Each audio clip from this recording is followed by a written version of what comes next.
I've listened to Second Helping by Lynyrd Skynyrd for years. And I listened to it once yesterday. Welcome to Spin It.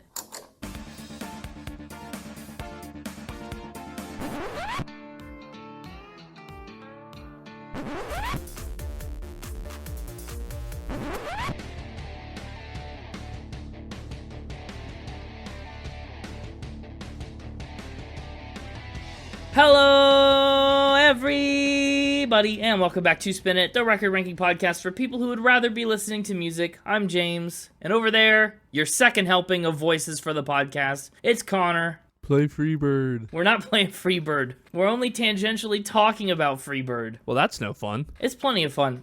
As a guitar player, I've had people yell play Freebird at me, both ironically and unironically, more times than I can count. A lot of those times for me. That's true. Okay, yeah, fair point. So Lynyrd Skynyrd obviously is a band I know you're not coming in with no knowledge about, because just... Who are they? Well, yeah, but I just mean you definitely know Sweet Home Alabama.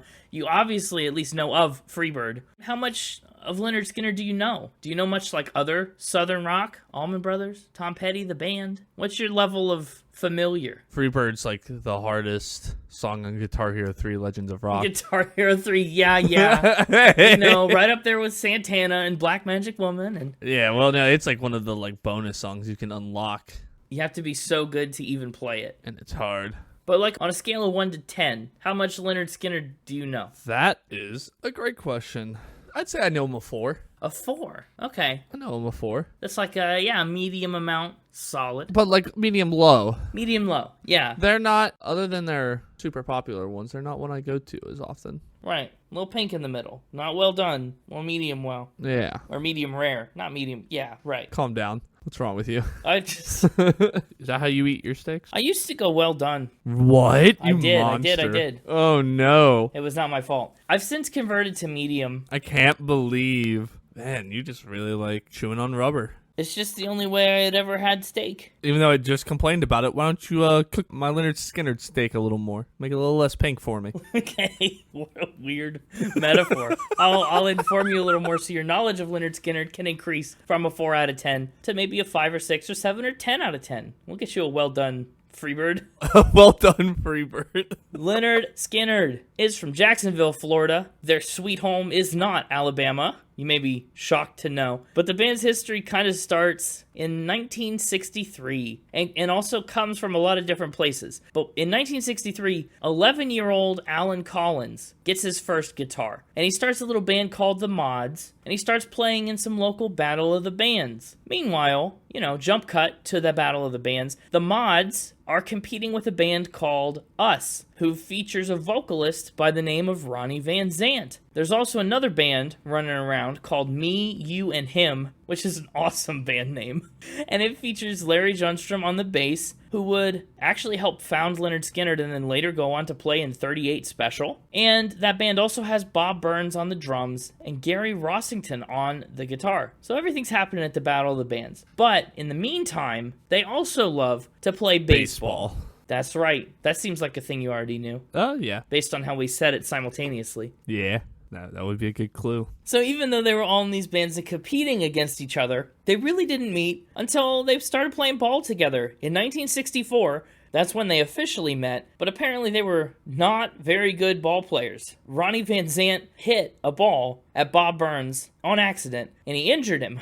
And they said, shoot, well, I can't play baseball anymore. Let's go to my garage and just play some music. We're all musicians. I'm injured. Let's rock out. So that's kind of how it all started. They started playing Rolling Stones covers, and then they decided, hey, we did pretty well. Like, this could be a thing, And then they flashed back, in a moment of epiphany, flash back to that Battle of the Bands, and they're like, hey, remember that guy Alan Collins from that band Mods? They said, let's call him up. And they did. Asked him to join in on the guitar. Nice. Yeah. So at this point, they're still an unnamed band, but they said, look, we want to make it big. We want to be famous. We need a really, really cool band name. So they said, okay, what about My Backyard? Great. Love it. No. Wait a minute. No. Not a good name. We're going to change it. What about Conquer the Worm? I like that one. That's a ridiculous one. Also, just a little side note, we're still in that worm era. It is we're in a worm happening. We're going to conquer the worm, just like Lynyrd Skynyrd did. Well, did they? Feels like they kind of didn't. I guess not. The worm won. They decided, okay, no. 2 days after they decided to change their name to Conquer the Worm, they were like, that's a really bad idea. Let's change it around. What about the Noble Five? No, don't like the Noble Five. Way worse than wormage. It is true. That was not diggable wormage. They said Noble Five. What about the Noble Five as a band name? No? Okay. What about the 1%? Great. We love that. And the name The 1% actually did stick. It lasted for about a year, but... After they turned into 2%, they were like, oh, man. Yeah. No, really. You know what the 1% is in reference to, right? I mean, not particularly. It was because at the time, only 1% of America were motorcycle riders, I think. Motorcycle riders? Wow. Because they were motorcycle riders. I think. I could be misremembering that. Usually that phrase is referred to like the 1%, like the super rich. Well, yes. Now. But nowadays... Back then, there were a lot of 1% things. Maybe it was just a reference to milk. Who knows? Who's drinking 1% milk out here? I don't know. I feel like most people go 2% if they're gonna. That's just because 2% is more available. It's like they cut your milk in half. Yeah, 2% milk is not 2%. It's 100% milk. No. No, I mean, they do things to it. It's all milk. You don't pour yourself a glass of milk and be like, well, there's 2%. Yeah. Right here. I was right. Oh. Well, the 1% banned because only 1% of America at that time were bikers like themselves. Huh. Well, that's cool. They were a part of the 1% motorcycle gang. Yeah. And then, more people got bikes and it became 2%. They're like, well, then, like you said, they'd be confused with the milk, so they just had to drop it. No, that's not exactly what happened. What really happened is they apparently got one too many jokes about having 1% talent. Oh. Yeah, and they decided to not stick with that. So, one more name change later. They named themselves after their gym teacher, Lynyrd Skynyrd, who was kind of a, by the rules kind of guy in the mid-60s. Like, he sent them to the principal's office because their hair was way too long. That type. So, they wanted to, poke fun at him and whatnot. But also, the name's a little bit, to a lesser extent, a tribute to a character in that jokey little song, Hello Mudda, Hello Fada. Hello, Mada.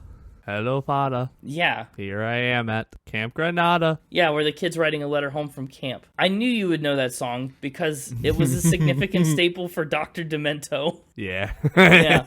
Uh-huh. If there's a novelty song, that popular out there. Listen, if you're going to bring up a novelty song on this podcast, gonna have to wake up pretty early for me not to know it. It's true. And I'm not an early riser. No, you're not. The early bird conquers the worm. The early worm conquers the bird. Isn't that the late worm? I feel like the late worm is the one that gets their life saved. Yeah, well, they don't conquer anything. They just, live. They just go about their day. Their worm day. Yeah.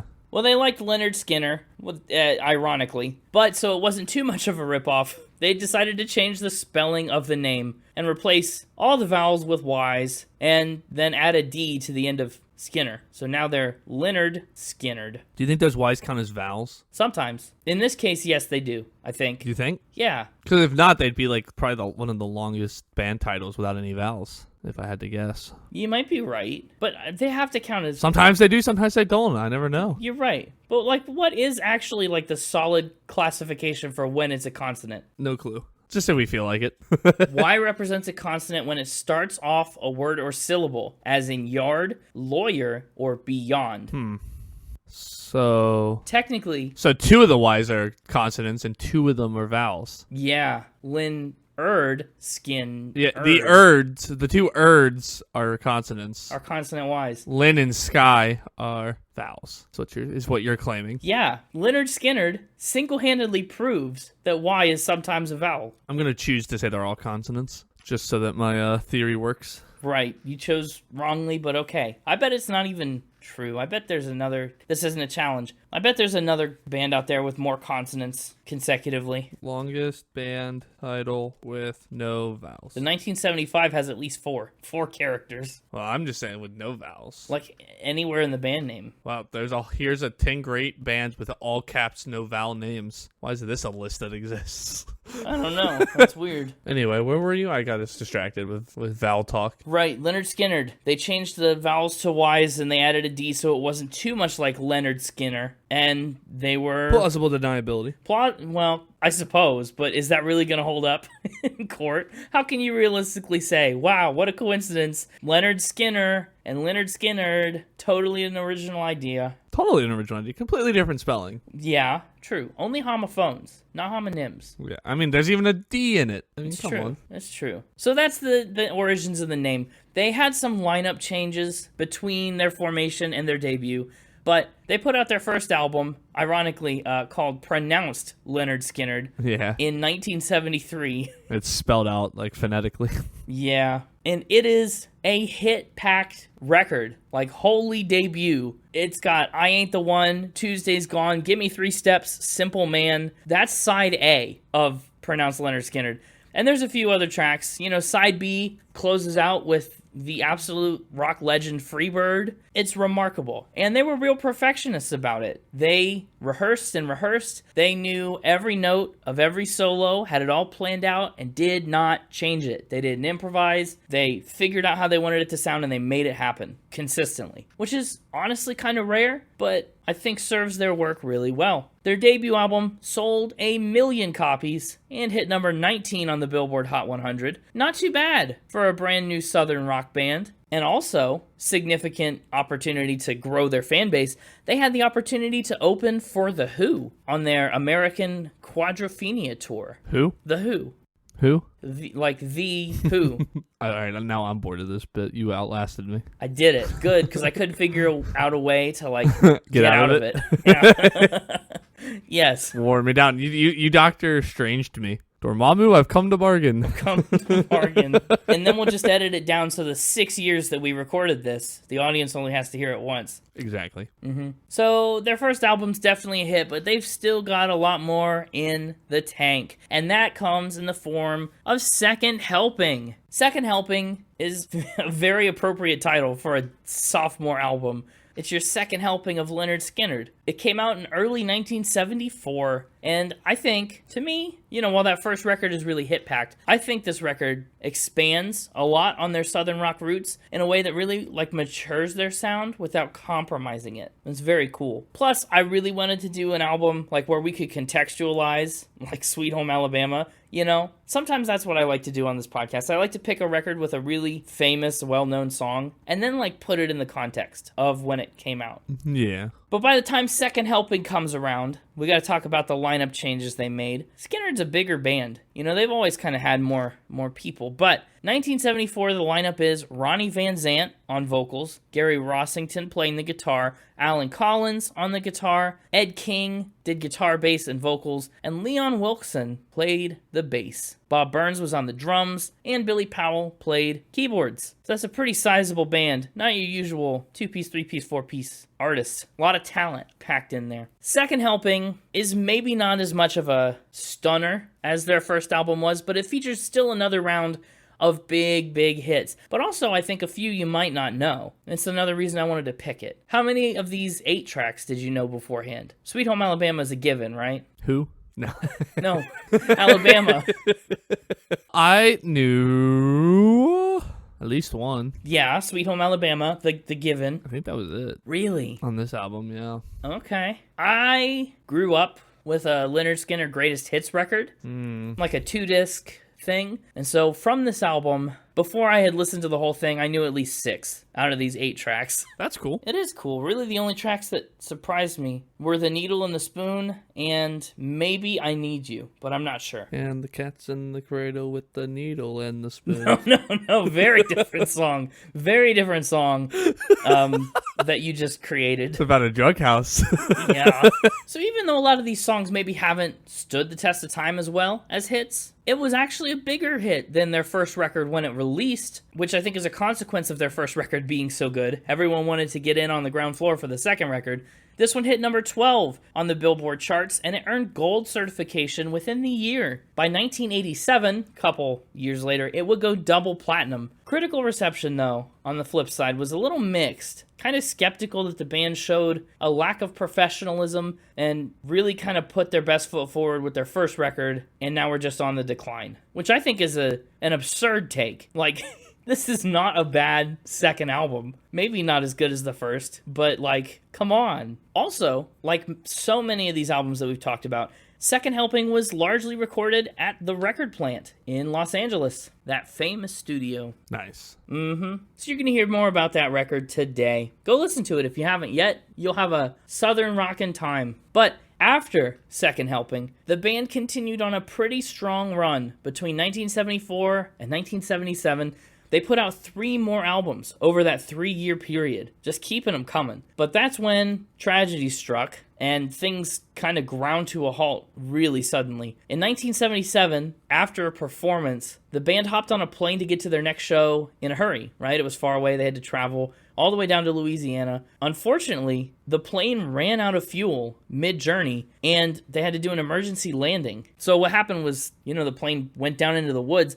Ronnie Van Zant, guitarist Steve Gaines, his sister Cassie Gaines, the band's assistant tour manager Dean Kilpatrick, the pilot and the co-pilot of this plane were killed on impact. The rest of the band had a lot of serious injuries to contend with, and man, that's maybe the most tragic story we've encountered on the podcast. I can't even imagine. And it wasn't even supposed to be them.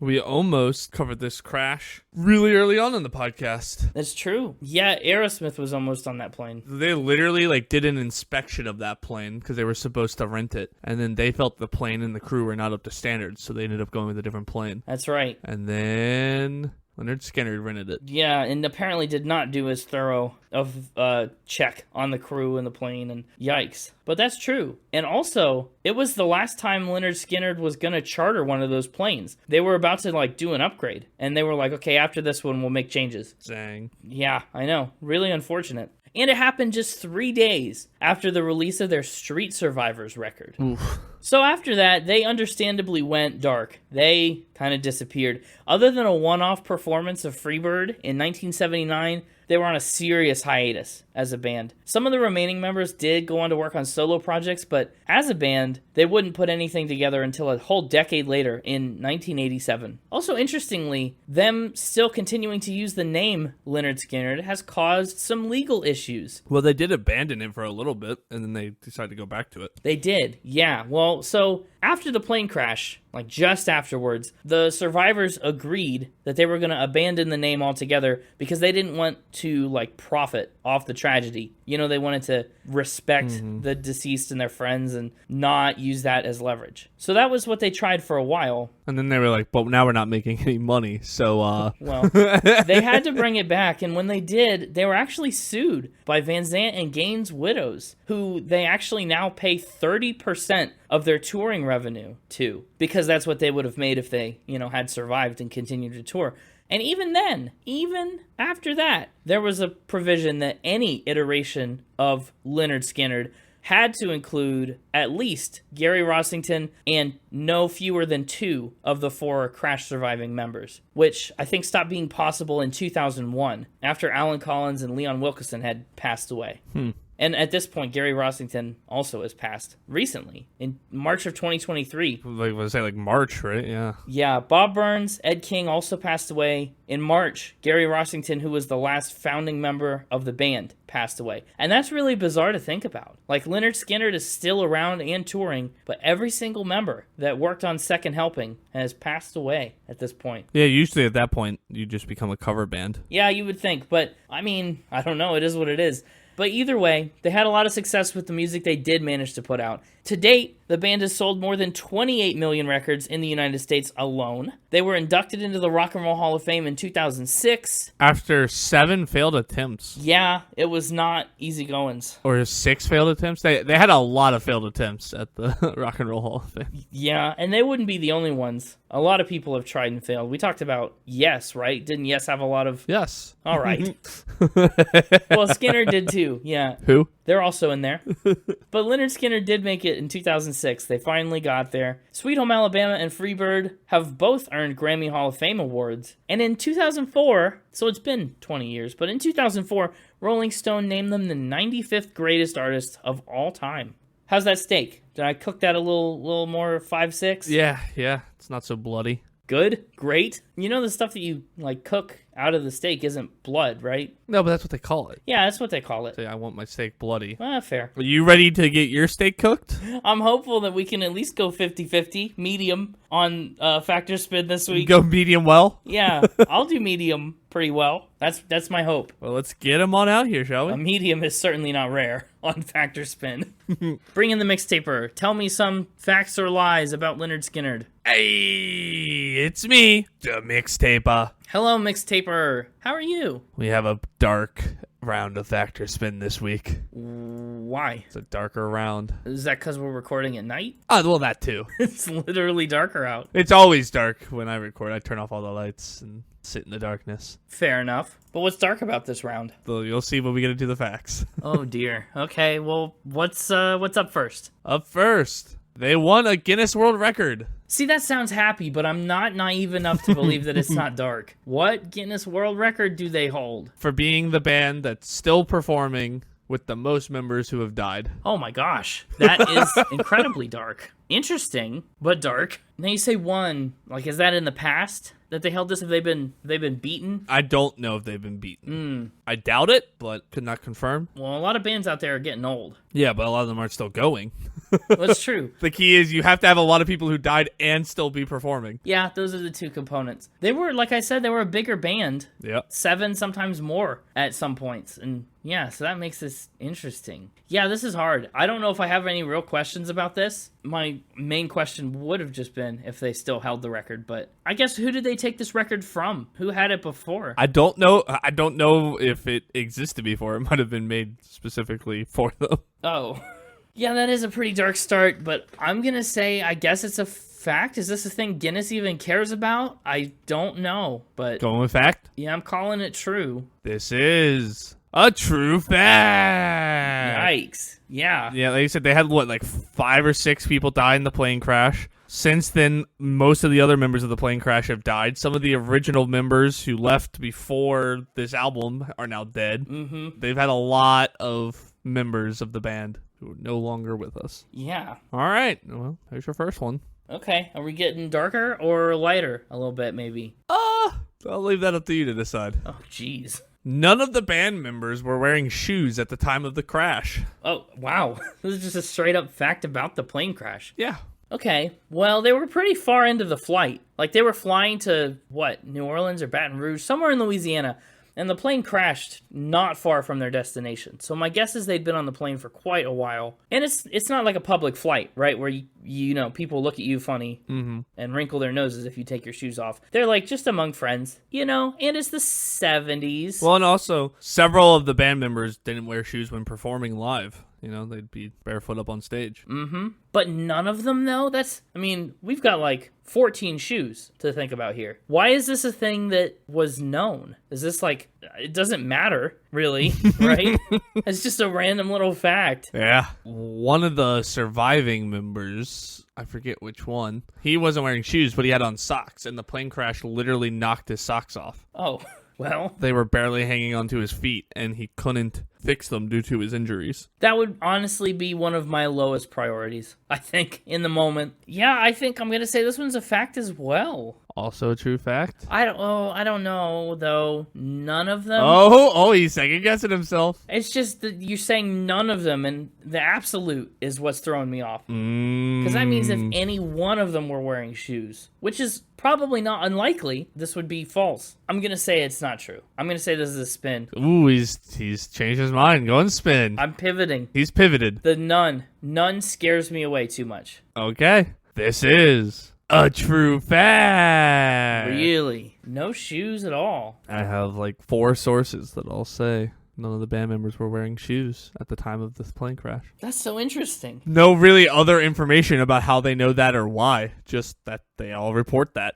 Yeah, okay. So is that darker or lighter? Lighter. I think that's a lighter one. That was lighter? Okay. A little bit. I wasn't sure. What about this one? The plane crash wasn't the worst injury that Pyle received that day. Artemis Pyle was the drummer who was on the plane crash and survived. Right. Artemis Pyle, he was with the band from 75 to 77, and then again from 87 to 91. So he's not on Second Helping. He's a later member. No, but he was on that plane. Right. Not the worst injury he received that day. No. Was he injured worse before or after the crash? After. Okay. Was his further injury the result of having been injured in the crash? Like, he was kind of okay, and then they went to move him and, like, broke his bone, or I don't know. Oh, gosh. Well, I don't know. No. It happens. It happens. Yeah. So from the plane crash itself, he only really suffered a torn chest cartilage. Only. And otherwise was relatively, a couple bangs and bruises, but Yeah. not too bad. He was well enough that him and a couple of the other members were able to stumble their way several hundred yards to the farmhouse nearby to try to get help. Okay. That tracks with what I know.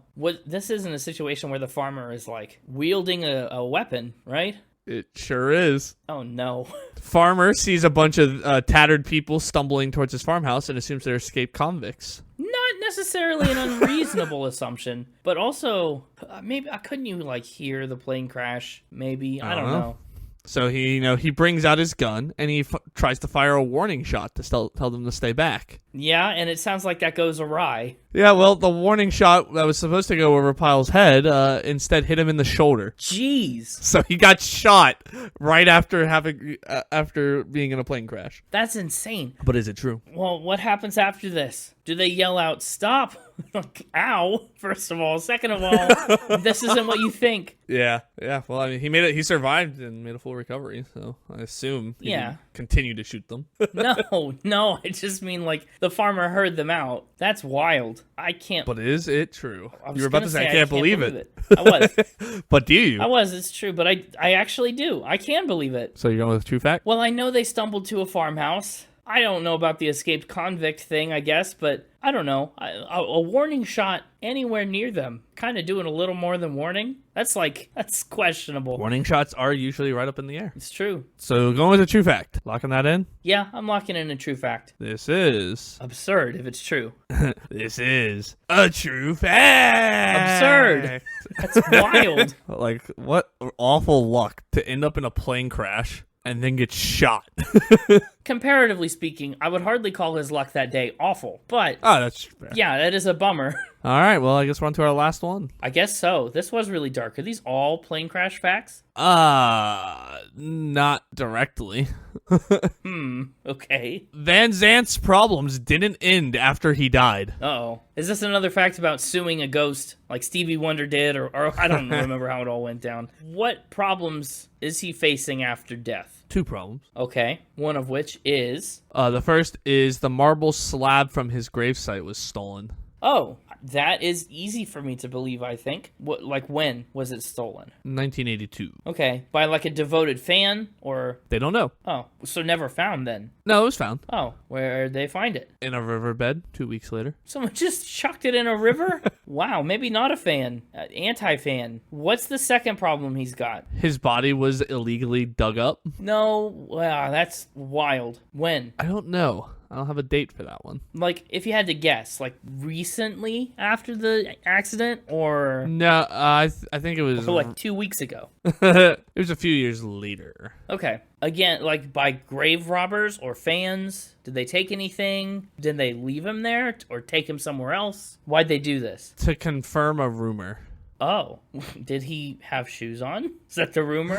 No. What's the rumor? The rumor that Ronnie was wearing a T-shirt featuring their rival Neil Young. Oh, that he was buried in it. Mm-hmm. Is that a thing you'd need to dig him up to confirm? How else would you know? I mean, witnesses had a funeral, maybe? That's all, what's the word? Hearsay. Speculation. Hearsay. Hearsays. And he was, huh? I had no clue. Oh, okay. They literally just dug him up to look at his shirt and then put him back? Call someone? Like, how's this get resolved? They were arrested. Yeah, naturally. Yeah, and then the family moved his body to an undisclosed location. Smart. And then moved it again. Oh, double moved. Is it in a disclosed location now? No. Well, kind of. How so? Well, they moved it to... So, basically, he was originally laid to rest in Orange Park Cemetery. Mm-hmm. After he was, brought up, they quickly just got him back in the ground at Riverside Memorial Cemetery. But they were never happy with the spot he ended up in. So then they decided to move him again to a nice, quiet, peaceful spot in the same cemetery under a big oak tree overlooking a small lake. I guess. Okay. Man, I think I do kind of believe this. Lynyrd Skynyrd has some very passionate fans, and always has. I think everyone I know that's been like, I'm a Lynyrd Skynyrd fan, has really been a Lynyrd Skynyrd fan, you know? That's a small sample size, based on my own experience. But still, I can believe the grave robbing part. He's second guessing again, folks. Well, the headstone thing now is throwing me off. If he's in a secret, undisclosed, like quiet and away location, I mean, I guess they must have taken the marker from his disclosed location. But why throw it in a river? I'm gonna say it's a fact. I think it's true. Going with that. Yeah. Headstone stolen, body moved multiple times, dug up. Yeah. All true. The headstone thing feels like maybe it's tacked on to make this a spin. 100% true. That's what you're going with? That's what I'm gonna say. Now look what you've done.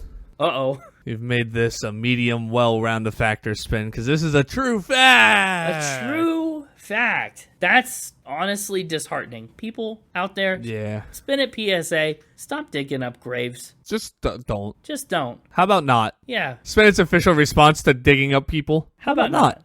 It is infinitely easier to not do that. Yeah. Did they find the fishing pole he was buried with? I don't know. Probably. Probably. I guess they were in there. Well, yeah, that was a good round of factor spin. A little dark. Quite dark. And all true. It's true, this was a real all fact week, not like one of those weeks that we sometimes say is all fact, and then like 3/4 spin.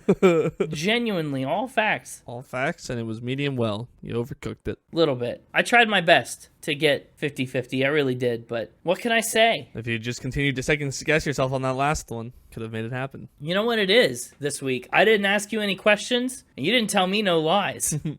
Yeah, that's what happened. Yep, that's how it went down. I guess I did ask you a lot of questions, though, but you still told me no lies. Yeah. So it all worked out in the end. You got lucky, punk. I guess so. All right, well, I guess I'm out of here. Until next week. I guess you are. We'll see you next time, mixtaper. Yeah. Yeah, indeed. There he goes, off into the sunset. Free as a bird now. Who? The mixtaper. He's free as a bird now. Oh. Yeah, welcome back, Connor. Let's talk about the album cover of Second Helping. Let's do it. It's a very psychedelic album cover. A real mosaic rainbow, all kinds of polygons and patterns and little drawings of the band in hexagons. Is this what you expected from a Lynyrd Skynyrd album cover? Not really, no. No, I can't say I did either. It's different. It's unique, but it almost feels a little, I don't know, corny, maybe? I don't think it matches the vibe of the music, really. It matches the vibe of some of the songs. Some of them, maybe, but not even really. I don't know. I think this fits like Sweet Home Alabama.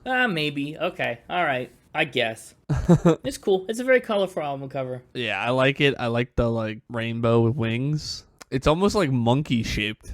What? Okay, so if you take... Oh, I hate that I see what you're saying. Do you see what I'm saying? Yeah, if you remove like the bottom left and bottom right corners and keep it rounded, it's like got a oval face with two little ears like a monkey. The cross-hatched area where all the band's faces are makes the outline of a monkey? The cross-hatched area. Yeah.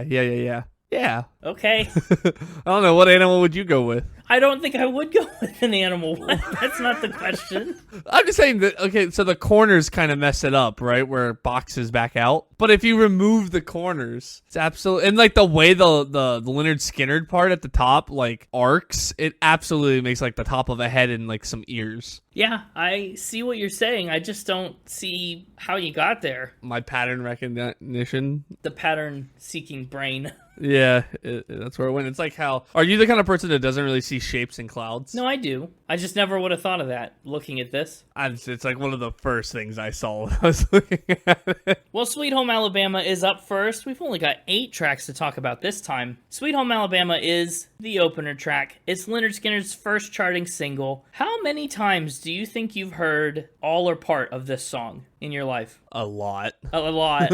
You know, like if you had to like ballpark a number, what's the over-under? Ooh, that's rough too, because again, this is one that I have on my playlist. I couldn't even give a number.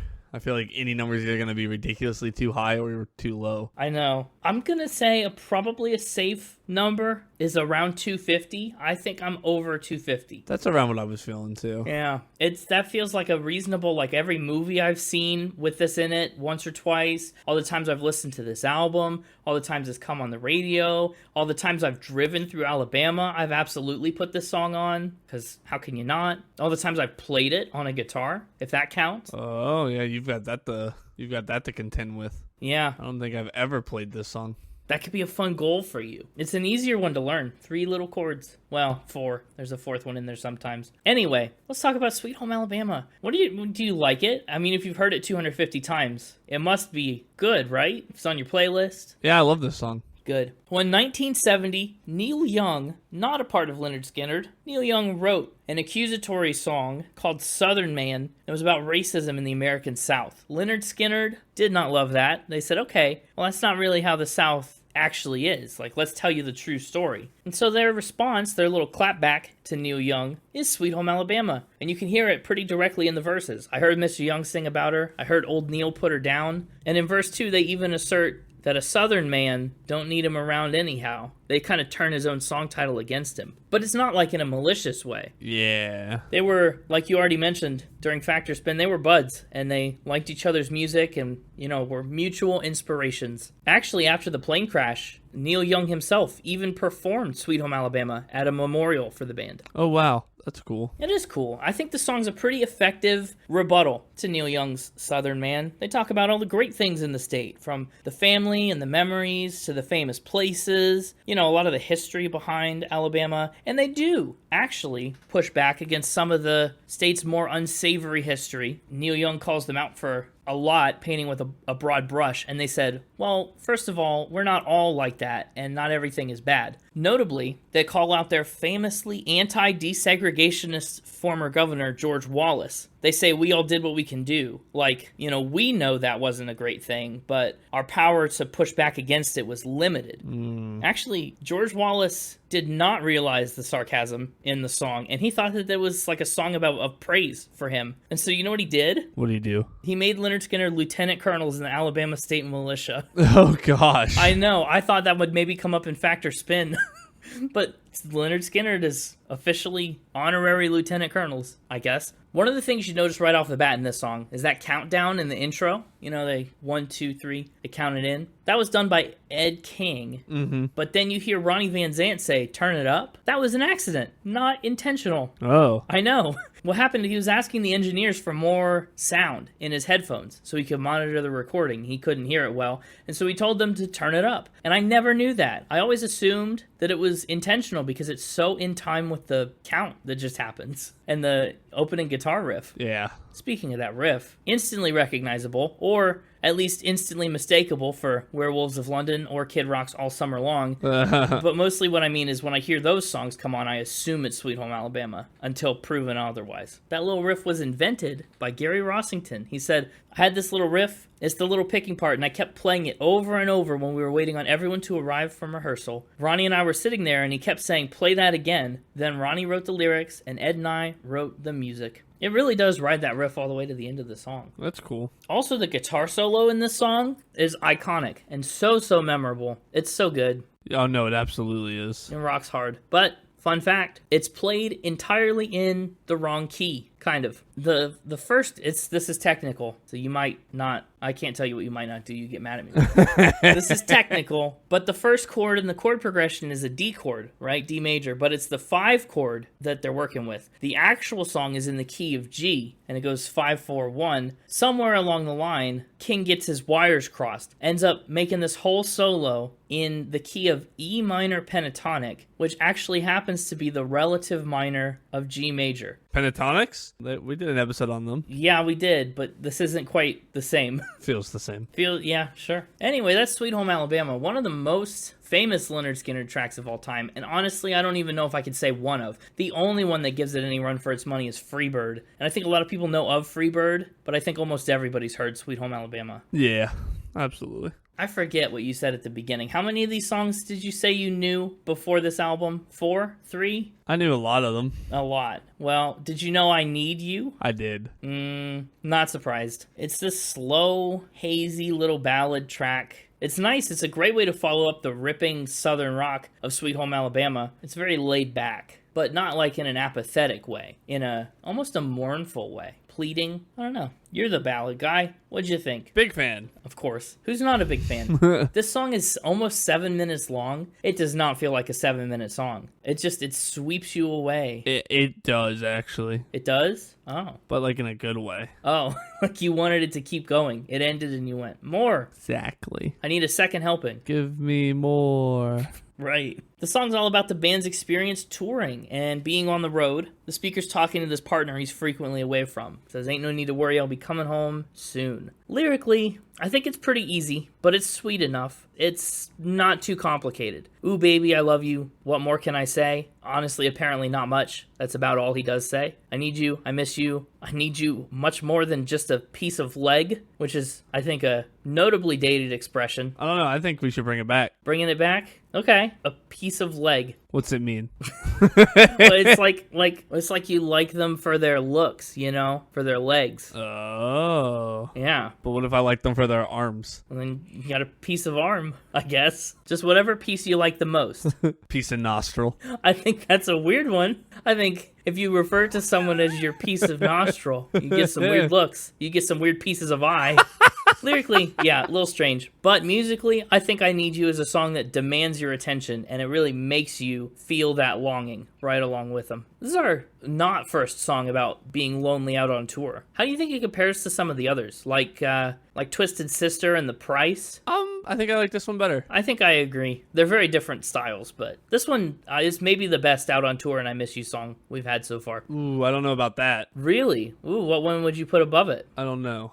You're just not comfortable enough to assert it? Yeah, I need to think on that. Okay, well, while you're thinking, I won't ask you no questions. I see what you did there. Yeah, I was going to say what did I do there, but I couldn't because I'd be asking you a question. Don't Ask Me No Questions is up next, and like any good Southern rock album, we don't ever stay down and slow for too long. The energy bounces right back. Don't Ask Me No Questions is just so fun. It is fun. Right? I enjoy it a lot. It's a classic tale. You blow up, you get famous, and suddenly everyone wants to talk. Everyone wants a piece of the action, and the band is not having it. I don't ask you about your business. Don't ask me about mine. Get out of my face. Get out of my space. Get out of my way. We're doing our thing. Deal with it. It's very adamant, very assertive, and I like that. Heck yeah. If you tried to ask Lynyrd Skynyrd a question and they started singing this to you, would you stop? Yeah, but I feel like I would stop pretty much if anybody starts singing at me when I was in the middle of asking them a question. Okay, fair enough. But what if it was an important question? I think I'd still stop if for no other reason than to tell them to stop singing. Yeah. Fair trade, yeah. I really like the turn of phrase, don't ask me no questions and I won't tell you no lies. Like, to unpack that, the inverse means, if you do ask me, I'm going to lie to you because the truth is none of your business. Pretty much exactly, yeah. Yeah. It's interesting, too, because more probably than most other bands we've talked about, Lynyrd Skynyrd just did not care about the business side of their music. They were just dudes who wanted to rock, you know? Leave the business, leave the money, leave the technical stuff to somebody else. We're here to play music and have a good time. And it's funny they talk about the kind of questions that they get asked. You know, some of them are personal and actually about business, and some of the questions are just getting old. You can only be asked, you know, what's your favorite color? Do you dig the Allman Brothers? Like, all these questions they keep getting asked over and over. They gotta be sick of answering them. But not all questions are off the table. The little head fake at the end of the song is that Van Zandt admits that he'd be down to talk about fishing. You can ask him about fishing anytime, which I think is a funny twist. Van Zandt loved fishing, and like I mentioned before, alluded to, he was even buried with his favorite fishing pole, and apparently in a Neil Young shirt. It's unclear, we don't know, but he was buried with his favorite fishing pole. And actually, Van Zandt and Rossington were out on a fishing trip when they wrote Don't Ask Me No Questions. Oh, wow. So, yeah, maybe that had something to do with the surprise ending. I don't know. Up next is Workin' for MCA. This is a song I knew from one of their greatest hits compilations somewhere. Oh, this is one I did not know. Really? What'd you think? First impressions?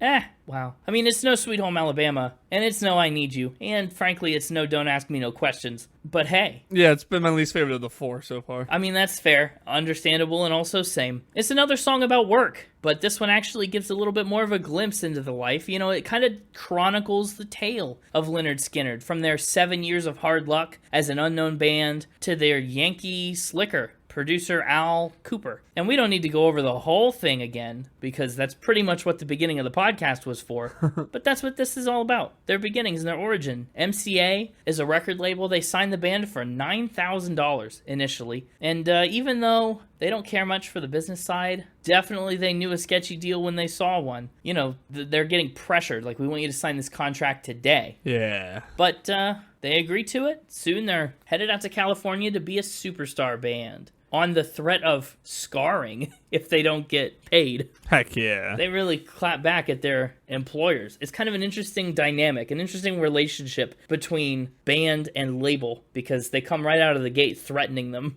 I think this one's just rocky. So fast and instrumentally really fun. It probably cuts loose more than any song on the album so far. Sure. Gets a little rowdy. I'd agree with that. But I think it's great to put it in the number 4 slot on this album too, because it gives us a little extra space between major ballads. I Need You, was 2 tracks ago. And up next, we've got the Ballad of Curtis Loew. And I feel like it's good to have a couple spacers in between to separate out those 2 slower moments on the album. Because, we can't stay on one level for too long, just like before. We bring it back down with the Ballad of Curtis Loew, this self-proclaimed ballad, for once, actually knows it's a ballad, about an old black blues player, inspiring a future musician with his love of music and his raw talent. I love the guitars on this one. I know. Oh. All the guitar solos. This is so beautiful. This is a song where Lynyrd Skynyrd breaks back out their slide guitar. It was, very present on Freebird, right? The intro to Freebird, there's a slide guitar all over the place.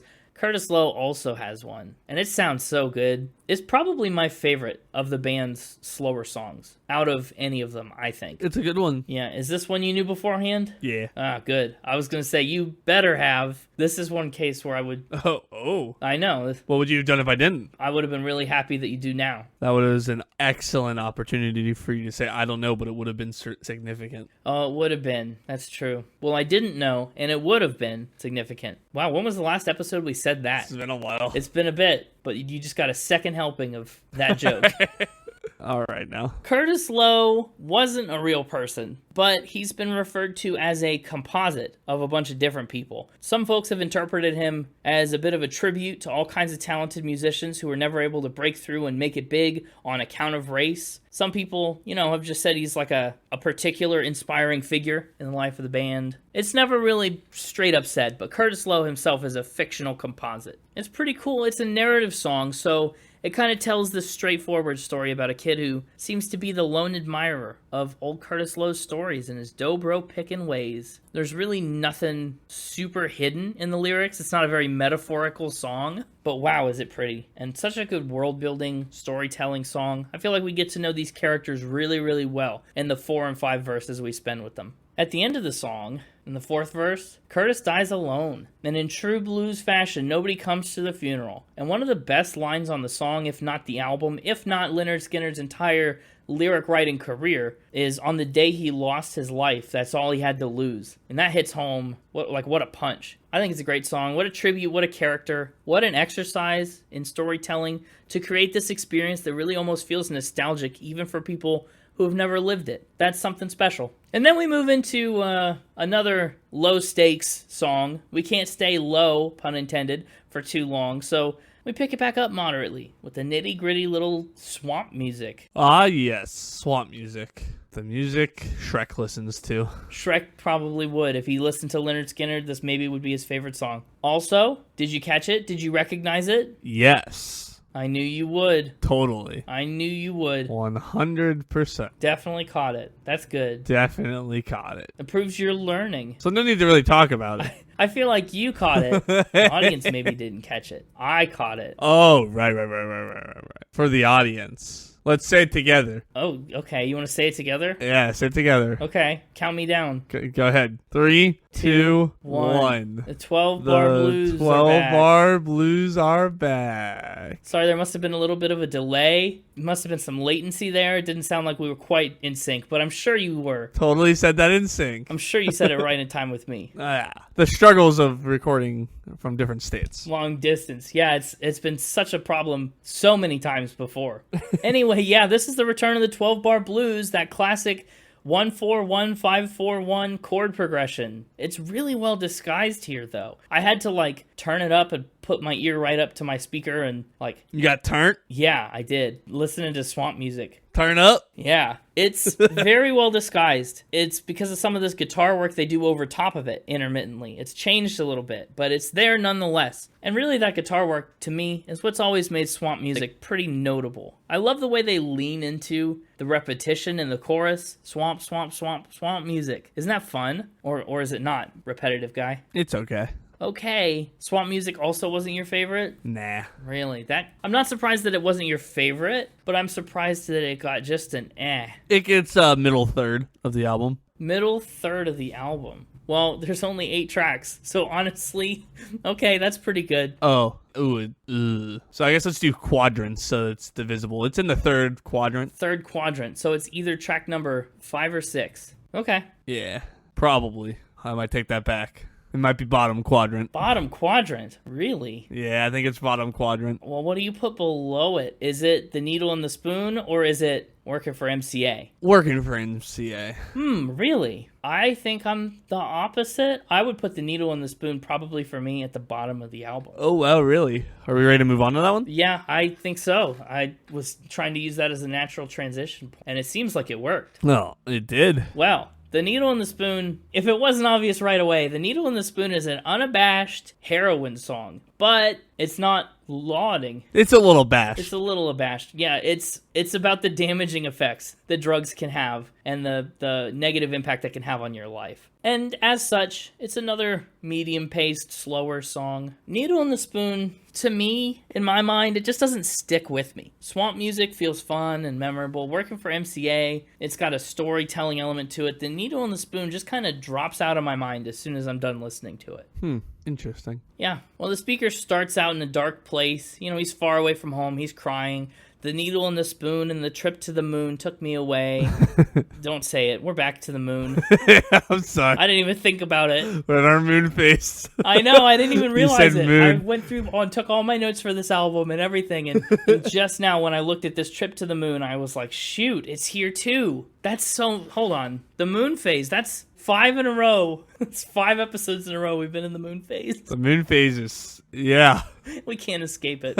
Anyway, the speaker's in a dark place. Needle and the Spoon took me on a trip to the moon. Not on a good trip. Like, took me away from the good things in my life that I loved before. And he talks about feeling sick, seeking help, and feeling like he's too far gone in this downward spiral to be saved. And it's another instance where, I guess I can see why you might like the song, that chorus changes every time he brings it back up. Quit the needle, quit the spoon, we're gonna take you away. Yeah. It's a nice little warning song, you know, about the dangers of heroin and stuff. Yeah. Yeah, and, do we ever end on a strong note with track 8, Call Me the Breeze? Yep. I think Call Me the Breeze is one of the most fun instrumentals Lynyrd Skynyrd's ever put together. It's a very fun instrumental. Yeah, especially on the keys. And, you know, it's not a coincidence that this is another 12-bar blues rocker. Really good for soloing over top, you know. Really easy to improvise and perfect. Here's a fact I didn't know. This song is actually a cover. Oh, really? Yeah, it really is. The original Call Me the Breeze was released in 1971 by J.J. Cale. His version's a lot slower, a little folksier, almost, I called it Simon and Garfunkel-y. At least that's my take on it. And actually, as track 8 of 8, it's the only cover on the record. Not really a thing that Lynyrd Skynyrd did a ton, you know, covering things. But they would cover another one of Cale's songs, Same Old Blues, a few years later on their Give Me Back My Bullets record. And like we've talked about with other artists in the past,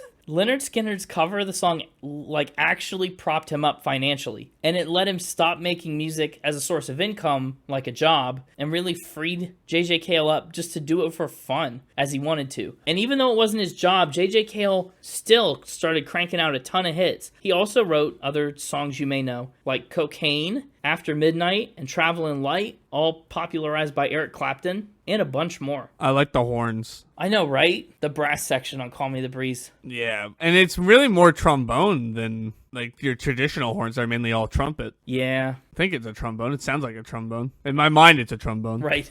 No, you're right, it does. It's a little lower pitched than like a trumpet or something else. It just rocks. This song is just so much fun. Yeah. There are lyrics, right, about blowing down the road and being some kind of rolling stone that gathers no moss, a free spirit, going wherever life takes you without inhibition. But really, the bulk of Lynyrd Skynyrd's rock version of the song comes in the form of two major minute-plus instrumental solos. Mm-hmm. The first one's by the guitar, and the second one's by the keyboard. Call Me the Breeze is a very rare, never-skip song for me. This is one I will never, ever push next track on. I agree. It's so much fun. And it's a 5-minute song that kind of just feels like it's endless in the moment. You know, it's like it'll never end. And in the moment, I never really want it to end. But that's it. Just 8 tracks on the album. Oh, I wanted to mention I really, really like the ending as well. Oh. With the like how the piano and the horns kind of come into a like it's slow down.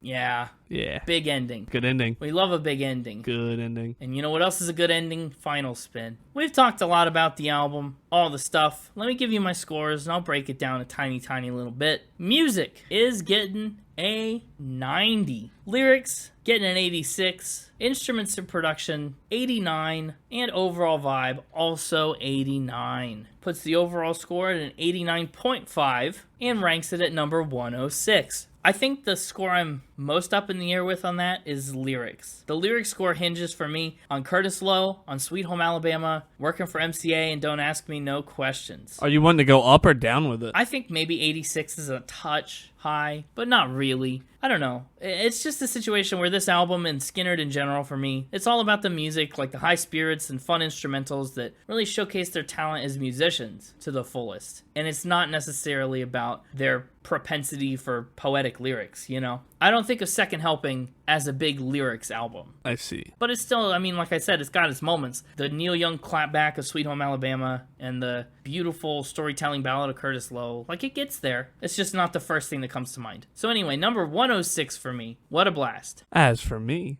I'm a big fan of Lynyrd Skynyrd and their more well-known tracks. The tracks on here I didn't know, for the most part, were decent. I think they were all at least decent. That's good. No stinkers. Yeah. Ooh, that smell. Yeah, there wasn't a bad song on this album. Yeah. I wish Freebird was here. Well, yeah. And as for my score... Ooh, are you going to do score before top 3? No, you're right. Now I'm going out of order. You are. As for my top 3, in album order, Sweet Home Alabama, Nice. I Need You, Nice. The Ballad of Curtis Loew. Good pick. And stop right there. Oh, I don't get another one? Nope, you used one too many on Safe Travels. Oh, no.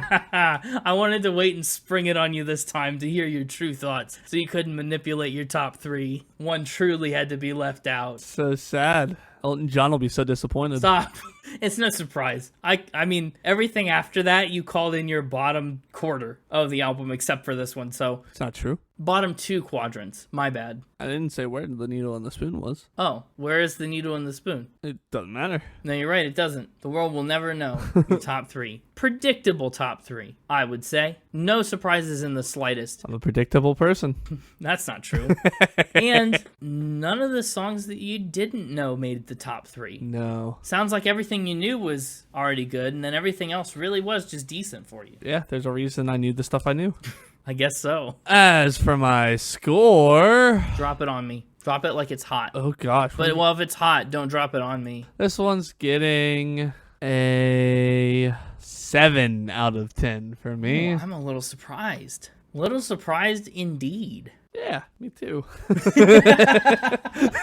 That's what this podcast is all about. Where in your 7s is it going? I love finding an album I'm surprised at where it ranks. That always, it just makes me think. I think it's going right above Jagged Little Pill. That's a pretty high 7. Okay, respectable. Yeah, this album is like a loaf of bread. Okay, interesting beginning to the metaphor. You know, bread is used in a lot of things. There's a lot of good things about bread, but you don't necessarily just want only bread. You're not just going to eat a meal of bread. So what you're trying to say is this album is almost like a one-trick pony, where once you've seen Lynyrd Skynyrd, you've seen Lynyrd Skynyrd, and to listen to them for 8 tracks and I think it's the fact that there's nothing to break it up, right? Like, I feel like all these songs, like I said, all these songs are decent. A lot of these songs are better than decent. But to only listen to these songs like this as an album, there's something about it that's not what I want. Okay. I need some peanut butter and jelly mixed in there, you know? I need some... I was going to say, because I was going to bring up that you did eat an entire loaf of bread in the form of peanut butter and jelly sandwiches in one day. Yeah, but I had something to go with it. Yeah, loaf of bread. So what you're saying is a second helping was too much. Like, you just wanted one helping. Not even that. I'm fine with 2 helpings as long as there's something to go with it, you know?